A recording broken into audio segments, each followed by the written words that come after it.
2025年3月17號，歡迎大家收睇今日嘅 CMC Market 一周中述。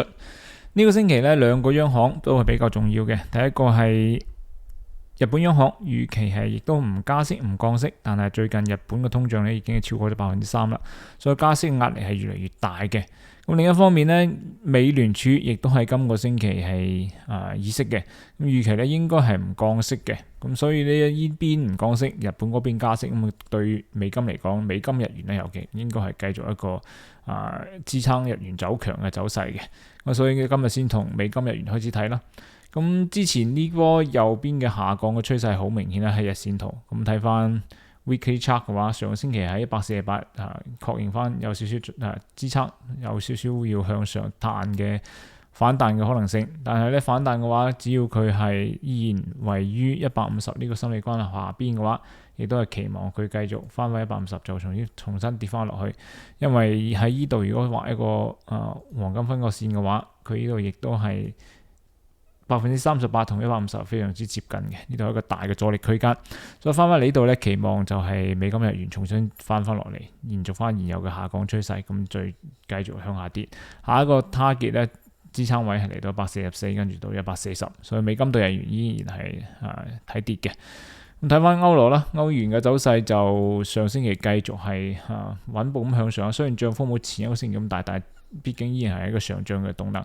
但係有少少過咗啦，買得有啲太快啦，所以我更加期望佢先翻嚟啦，翻嚟測試，好似例如1.08呢啲位啦，咁測試多幾日，證實呢度真係企穩啦，咁再向上行亦都係唔遲嘅，因為之前已經漲得好多啦。咁1.08到上邊1.10，甚至到1.11都好有可能嘅，所以上升空間係非常之大，亦都繼續睇漲歐元睇跌美金嘅。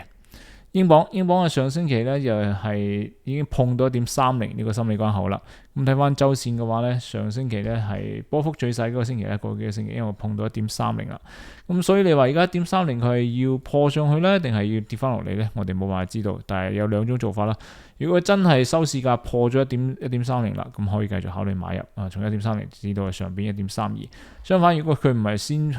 先向上破，而係先回調嘅話咧，咁回調到咩位咧？大概就係呢個位度，之前呢堆高點就係1.2750到1.28之間啦，就係呢個一個 support。咁同樣啦，喺呢度如果畫一個黃金分割嘅話，同樣亦都係50%嘅回調個位，所以翻返嚟呢度考慮重新再買入，亦都唔遲嘅。所以美金嘅話對英鎊應該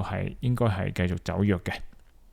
咁睇翻黃金啦，黃金上個星期係碰到一次3000啦，咁所以3000有少少獲利回吐，好正常。咁所以而家你期望黃金直接破3000，我覺得應該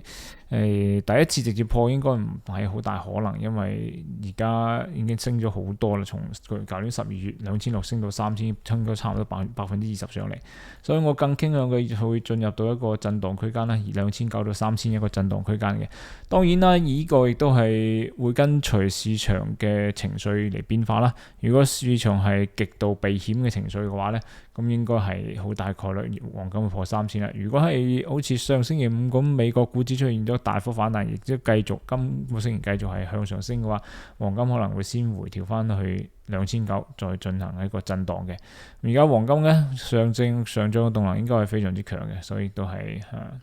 主要考慮買入啦，先回調再買入，或者佢真係破咗3000啦，好似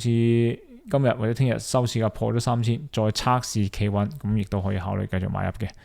咁同理啦，白銀亦都係非常之強勢嘅，上星期係一支周線嘅柱係直接衝破咗33啦，咁直接上邊咧就係34.88甚至35啦，所以白銀亦都係向上漲概率係會越嚟越大啦。咁而家睇翻佢入市個位咧，咁亦都係連續漲咗3-4日，稍為回調會好啲。例如翻嚟33啦，呢個亦都係之前一個支撐嚟嘅，翻嚟33企翻穩，可以考慮繼續買入。咁從34呢個位繼續push 上去，咁收市高過34亦都可以考慮買入嘅。所以一樣啦，一係先破上去，一係先回調，再考慮買入。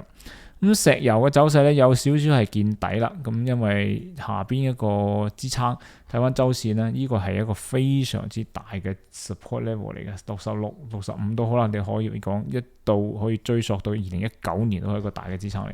咁上星期咧算係企穩咗噶啦，呢個係一個 double bottom 啦。咁上星期亦都係過去4個星期波幅最細嘅，咁所以石油開始破翻上去，好似之前嘅高位啦，69啦，咁68啦，咁希望佢直接去衝翻上去，例如72跟住到74都有可能嘅。咁股指呢邊上星期咧喺最後一日啦，納斯達克又出現咗一個非常之大幅嘅向上漲，但係呢個漲幅並唔改變任何下降嘅動能嘅。咁所以而家亦都係要睇美聯儲同埋呢個星期